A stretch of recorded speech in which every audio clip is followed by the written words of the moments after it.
Isa na nga lang yung mami ko, binabasis pa ako. O, tapos?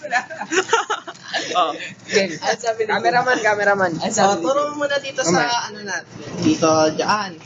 So, ito yung program, ha. Ito yung niload na program. Okay. So, ngayon naman, continuous mode naman. Ito naman.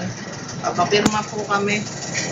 So, bale, meron kaming timer, meron kaming switches, tapos yung blink ng LED, depende dun sa configuration ng switch. So, ang pinakamabagal yung, kapag ano yung configuration. So, kailangan one switch lang ang naka-high. The rest is naka-low or else mabagal yung blink niya. So, subukan natin yung one lang yung naka-blink. Mas naka-high, mas mabilis ang blink niya. So, pag nagdalawa ko, mas mabagal yung blink niya.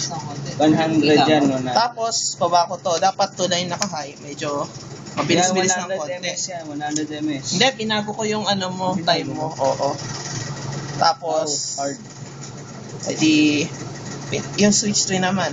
Bumagal kasi andro na yung logic. Ayan, switch 4. Medyo mabilis-bilis. Hindi mapansin kasi magkalapit ng konti yung reload value. Then, ayan. Pero syempre ito pinakagusto ko. Mabilis eh. High speed.